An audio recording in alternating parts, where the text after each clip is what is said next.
Hey, what's up guys? Hope you're all doing fantastic. Let's talk about this wild new action movie called Free Fire. I like your cardboard armor. Protection from infection.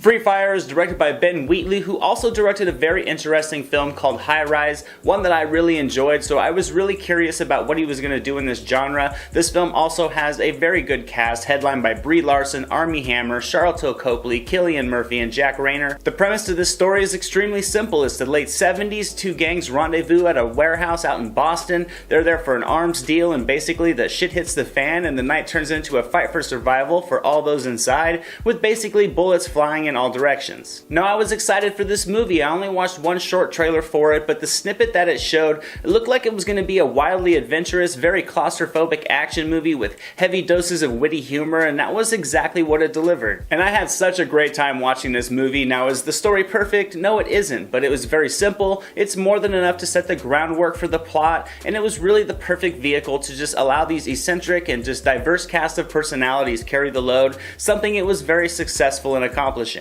And with this film being centered on a single evening during one event, once the story sets the stage, it isn't needed that much, as the rest of the movie turns into just a pure fight for survival. The rest of the film from there on out focuses on the characters trying to survive that single incident, and once that happens, the personalities and the performances take over, and it was fantastic. I think a good way to describe this film is to imagine that you are watching a really cool kick-ass action movie with a great shootout somewhere, I don't know, maybe in the second act, that really ramps up the tension, and while you're watching, you think, I wonder what would happen if they just gave this scene some added layers, expanded it, and turned it into an entire film. And that's pretty much exactly what this movie turned out to be, with, in my opinion, a very entertaining result. It was unconventional, doesn't follow the common three-act structure, and the uniqueness of it all adds so much to what was, in a sense, just a routine premise. I thought the cast as a whole were all fantastic. There was a wide range of style and personality in the characters, each with their own unique brand of eccentricities, and I thought the casting was excellently fitted to them. Brie Larson and Cillian Muprhy were fantastic as the more grounded characters of the group. Armie was also great in this movie, as he brings in my favorite performance of his. I think he got a bad rap for the failures of the Lone Ranger, but I really enjoyed his performance in The Man from U.N.C.L.E. and his small role that he had in Nocturnal Animals,